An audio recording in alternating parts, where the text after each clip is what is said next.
दुनिया की सबसे बड़ी और ऐतिहासिक एआई इम्पैक्ट समिट में आप सभी का हार्दिक अभिनंदन है। ये समिट जिस भारत में हो रही है वो भारत 1/6 ऑफ ह्यूमैनिटी को रिप्रेजेंट करता है। भारत दुनिया की सबसे बड़ी युवा आबादी का देश है, सबसे बड़े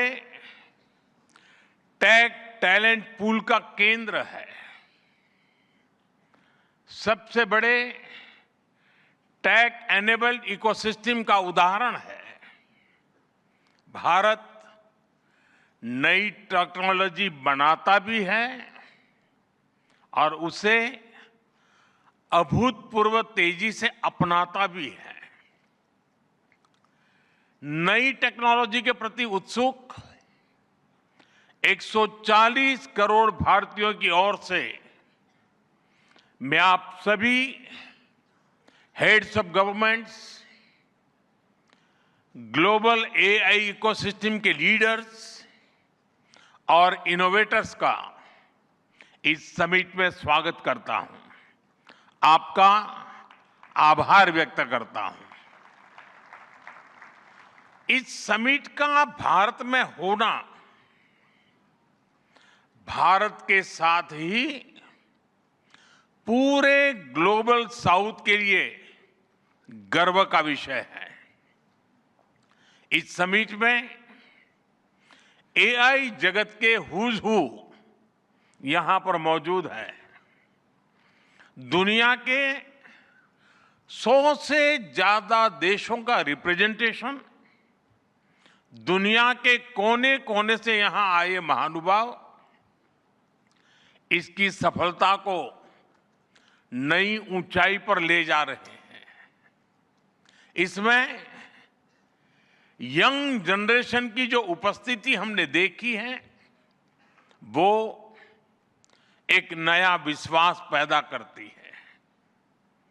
आमतौर पर नई टेक्नोलॉजी को लेकर कुछ लोगों में शुरुआती में संदेह होता है, लेकिन जिस तेजी और भरोसे के साथ दुनिया की युवा पीढ़ी एआई को स्वीकार कर रही है, उसकी ओनरशिप ले रही है, एआई का इस्तेमाल कर रही है, वो अभूतपूर्व है।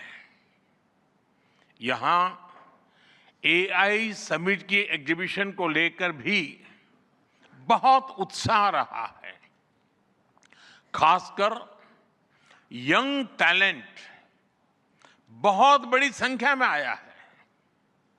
एग्रीकल्चर, सिक्योरिटी, दिव्यांगजनों की मदद, मल्टीलिंगुअल पॉपुलेशन की तमाम जरूरतों से जुड़े जो भी सॉल्यूशंस यहां प्रेजेंट किए गए हैं वो इस फील्ड में मेड इन इंडिया की ताकत और भारत की इनोवेटिव कैपेबिलिटीज का बहुत बड़ा उदाहरण है।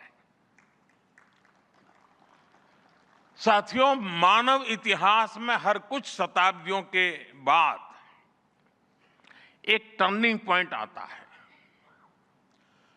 और वो टर्निंग पॉइंट सभ्यता की दिशा रीसेट करता है और वहीं से विकास की रफ्तार बदलती है।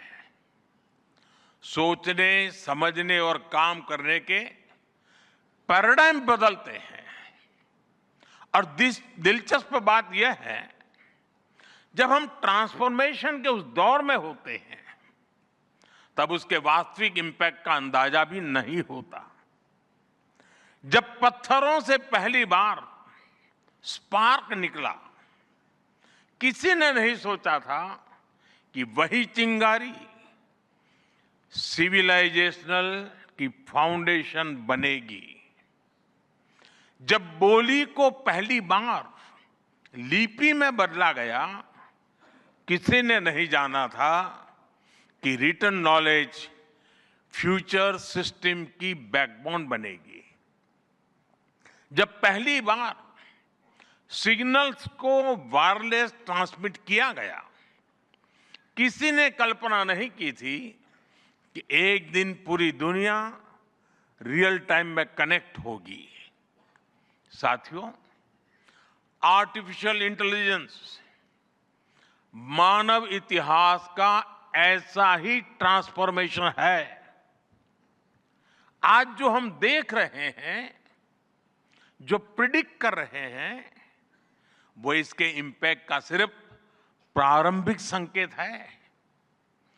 एआई मशीनों को इंटेलिजेंट बना रही है, लेकिन उससे भी अधिक मानव सामर्थ्य को कई गुना बढ़ा रही है। अंतर सिर्फ एक है, इस बार स्पीड भी अभूतपूर्व है और स्केल भी अप्रत्याशित है। पहले टेक्नोलॉजी का इंपैक्ट दिखने में दशकों लगते थे। आज मशीन लर्निंग से लर्निंग मशीन तक का सफर तेज भी है, गहरा भी है, व्यापक भी है। इसलिए हमें विजन भी बड़ा रखना है और जिम्मेदारी भी उतनी ही बड़ी निभानी है। वर्तमान पीढ़ी के साथ ही हमें इस बात की भी चिंता करनी है कि आने वाली पीढ़ियों के हाथों में हम एआई का क्या स्वरूप सौंप कर जाएंगे। इसलिए आज असली प्रश्न यह नहीं कि भविष्य में आर्टिफिशियल इंटेलिजेंस क्या कर सकती है। प्रश्न यह है कि वर्तमान में हम आर्टिफिशियल इंटेलिजेंस के साथ क्या करते हैं। ऐसे प्रश्न मानवता के सामने पहले भी आए हैं। सबसे सशक्त उदाहरण है न्यूक्लियर पावर। हमने उसका डिस्ट्रक्शन भी देखा है और सकारात्मक कंट्रीब्यूशन भी देखा है। एआई भी एक ट्रांसफॉर्मेटिव पावर है। दिशाहीन हुई तो डिसरप्शन, सही दिशा मिली तो सॉल्यूशन। एआई को मशीन सेंट्रिक से ह्यूमन सेंट्रिक कैसे बनाएं, संवेदनशील और उत्तरदायी कैसे बनाएं, यही इस ग्लोबल एआई इंपैक्ट समिट का मूल उद्देश्य है। साथियों, भारत एआई को किस दृष्टि से देखता है, उसका स्पष्ट प्रतिबिंब इस समिट की थीम में है। सर्वजन हिताय, सर्वजन सुखाय, welfare for all, happiness of all. यही हमारा बेंचमार्क है।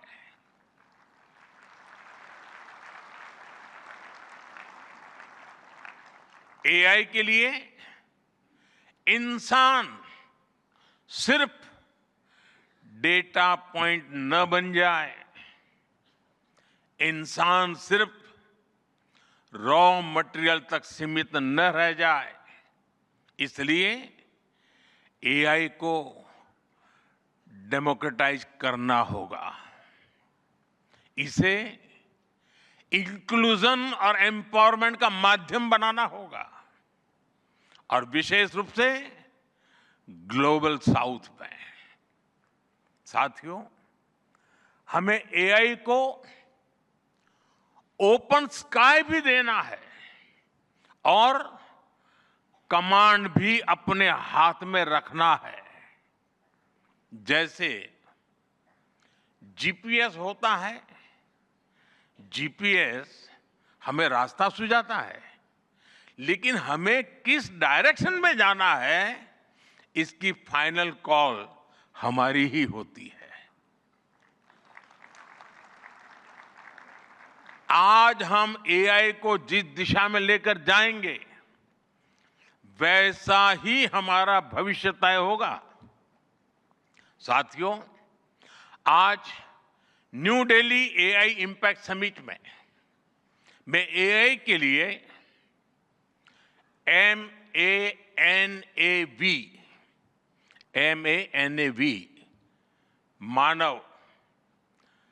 मानव विजन प्रस्तुत करता हूं।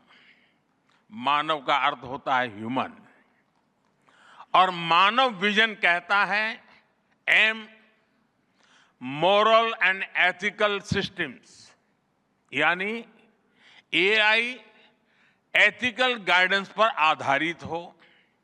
A अकाउंटेबल गवर्नेंस, यानी transparent rules, robust oversight.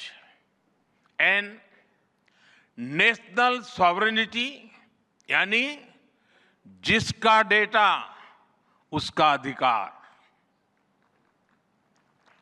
A accessible and inclusive, यानी एआई मोनोपोली नहीं, मल्टीप्लायर बने। V वैलिड एंड लेजिटिमेट, यानी एआई लॉफुल और वेरीफाइबल हो। भारत का ये मानव विजन 21वीं सदी की एआई आधारित दुनिया में मानवता के कल्याण की अहम कड़ी बनेगा। साथियों, दशकों पहले जब इंटरनेट की शुरुआत हुई तो कोई सोच भी नहीं पाता था कि इससे कितनी जॉब्स बनेगी। यही बात एआई में है। आज कल्पना करना मुश्किल है कि आने वाले समय इस फील्ड में किस तरह की जॉब पैदा होगी। एआई का future of work pre defined नहीं है। ये हमारे निर्णय पर, हमारे कोर्स ऑफ एक्शन पर निर्भर होगा। मैं समझता हूं हमारे लिए फ्यूचर ऑफ वर्क एक नई अपॉर्चुनिटी है। ये ह्यूमंस और इंटेलिजेंट सिस्टम्स के साथ मिलकर काम करने का युग है। We are entering an era where humans and intelligent systems co-create, co-work and co-evolve. AI हमारे काम को और अधिक स्मार्ट, एफिशिएंट और इंपैक्टफुल बनाएगा। हम बेहतर डिजाइन करेंगे, तेज बिल्ड करेंगे और बेहतर डिसीजन ले सकेंगे। इससे और ज्यादा लोगों को हायर वैल्यू, क्रिएटिव और मीनिंगफुल रोल्स भी मिलेंगे। ये इनोवेशन, एंटरप्रेन्योरशिप और न्यू इंडस्ट्रीज के लिए बड़ा मौका है। इसलिए हमें स्किलिंग, रीस्किलिंग और लाइफ लॉन्ग लर्निंग को मास मूवमेंट बनाना होगा। साथियों, future of work inclusive, trusted और ह्यूमन सेंट्रिक होगा। अगर हम मिलकर आगे बढ़ें तो आर्टिफिशियल इंटेलिजेंस पूरी मानवता की क्षमता को नई ऊंचाइयों तक ले जाएगी। साथियों, कहा जाता है sunlight is the best disinfected, यानी पारदर्शिता ही सबसे बड़ी सुरक्षा है। कुछ देश और कंपनियां मानती है कि एआई एक स्ट्रैटेजिक एसेट है, इसलिए इसे कॉन्फिडेंशियल तरीके से डेवलप किया जाना चाहिए। लेकिन भारत की सोच अलग है।